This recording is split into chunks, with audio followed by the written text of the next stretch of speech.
I'm sure you've not forgotten what happened in the 2008 financial crisis, because the horror of 2008 was completely unforgettable. It led to widespread job losses, home foreclosures, a significant loss of wealth for individuals and institutions, and suicides. The crisis exposed weaknesses in the financial system and prompted significant government interventions to prevent a complete collapse of the global economy. Well, the time is gone, but horror is not. Prepare for troubling times ahead as Jim Rickards, a famous American lawyer and investment banker, issues a stark warning about a looming economic crisis that could beat even the devastating 2008 recession. He strictly cautions that this impending meltdown may be even more severe, rocking the world's financial stability. But why is he saying this? How do we know it's true, and what should we do? Keep watching this video till the end to know about all these and to get prepared for the impact.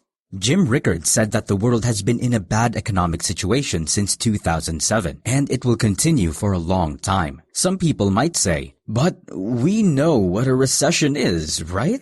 A recession is when the economy shrinks for 2 quarters in a row and more people are out of work. There are a few other things to look at, and sometimes it's a bit subjective. The National Bureau of Economic Research is the group that decides when we're in a recession or not. And right now, they say we're in an expansion. So you might wonder, how can we be in a bad economic situation if we're in the 10th year of an expansion? The answer is that people often misunderstand what a depression means. You might think that if a recession is 2 quarters of a shrinking economy, a depression must be something worse. Maybe 6 quarters of a shrinking economy. But that's not how we define depression. As per Jim Rickards, a depression is when the economy keeps growing, but it's growing much slower than it should be. In simple terms, if the economy should be growing at 3 to 3.5%, but it's only growing at 2%, that gap between what it should be and what it is, that's what we call depressed growth. A 1 or 2% difference might not seem like a big deal at first, but it's a big problem because it adds up over time. This leads to a big gap between where the economy should be and where it actually is. Over the past 10 years, this gap has caused us to miss out on about $5 trillion of potential growth. And that's what we call the output gap or growth gap. When we look at it objectively, we can say we're in a depression. This situation is a lot like what happened in Japan, where they had a lost decade that lasted almost 30 years with very slow growth. Unless we change how we do things or something big happens, like a big economic crash, the United States will probably keep growing slowly at around 2%. This is because of things like the way our population is changing, problems with technology, and issues with how productive we are. And these things don't seem to be getting better. And it's not just the United States. This slow growth is also affecting Japan and Europe. China, even though it's looking like it's growing fast, has its own problems with making their growth numbers look better than they really are, and spending money on things that don't really help. If we looked at China's growth more honestly, it wouldn't be as high as it seems. To sum it up, the whole world is stuck in this slow growth cycle. Also, the world's debt is getting bigger much faster than the economy is growing. Whether this is a problem or not depends on whether we can afford to pay off the debt and whether we're using the borrowed money in a smart way. The trend in how much debt we have compared to how big the economy is doesn't look good.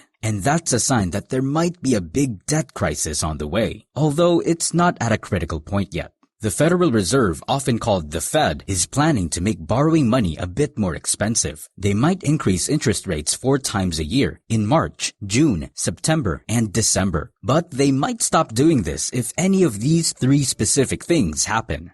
But before we talk about these 3 specific things, please take a moment to subscribe to this channel and hit the notification bell down there.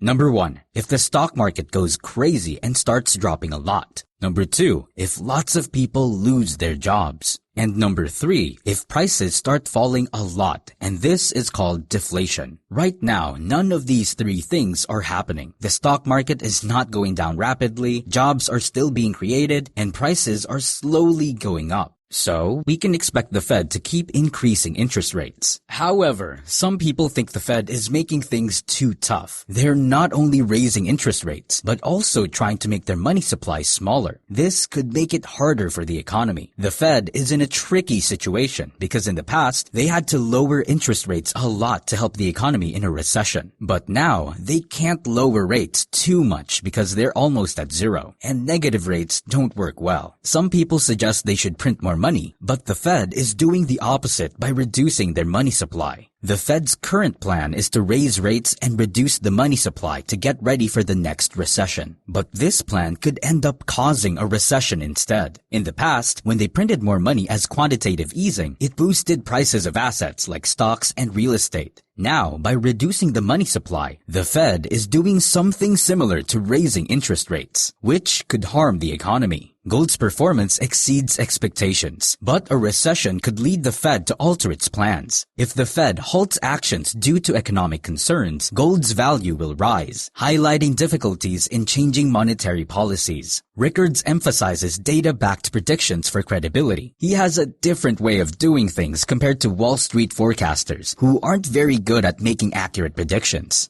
The Federal Reserve or Fed, International Monetary Fund or IMF, and Wall Street often make predictions about what will happen in the financial world in the next year, but they're usually wrong. Research in social science even suggests that economists do a worse job at predicting things than just guessing randomly. This is because they use flawed models and tend to follow what everyone else is doing. The main issue with predictions in America is that the models used don't match how the financial markets actually behave. These models assume that the markets will always be stable and efficient. But that's not how it works. The tests used to check how well things are going are also flawed because they're based on past data, which doesn't consider possible future changes. The markets don't move smoothly. They can have sudden jumps and gaps. This difference between the models and how the markets really work is why predictions often turn out to be wrong. When analyzing the economy, people typically focus on growth patterns and business cycles. Financial crises are distinct from regular downturns and may be more severe when larger, which can be measured by factors like risky financial exposure, stock market activity, and debt. Newer ideas such as complexity theory provide valuable insights, even though precise predictions are challenging in this emerging field. The next big financial crisis is getting closer, and it's expected to be worse than the one in 2008. When the system gets 3 times bigger, the risks go up a lot more than 3 times. Debt levels have gone up a lot since 2008, and some risky financial stuff seems to have moved off the regular balance sheets. Also, the 5 biggest banks in the United States have even more of the country's banking money, which means there's a bigger risk if something goes wrong. Throughout history, financial crises happen every few years, and even though we can't say exactly when, we know they will happen. This coming crisis is going to be much worse because of the things I mentioned earlier, so being prepared is really important. The usual way of handling crises like bailouts has become much bigger, and we might wonder what's bigger than central banks. The International Monetary Fund, or IMF, is the only organization that can help out central banks when things go wrong. The IMF has a special power to create its own money called Special Drawing Rights, or SDR, which makes it the only source of emergency money during upcoming crisis. Central banks, because they couldn't get back to normal policies before the crisis, don't have much room to expand their resources without making people lose trust in them. So the IMF becomes the main source of money, and some people think it could lead to a big change in the way the world uses money, like a monetary apocalypse. As we deal with this uncertain financial situation, it's important to get ready for the upcoming crisis and understand the role of the IMF in shaping the future of global finance.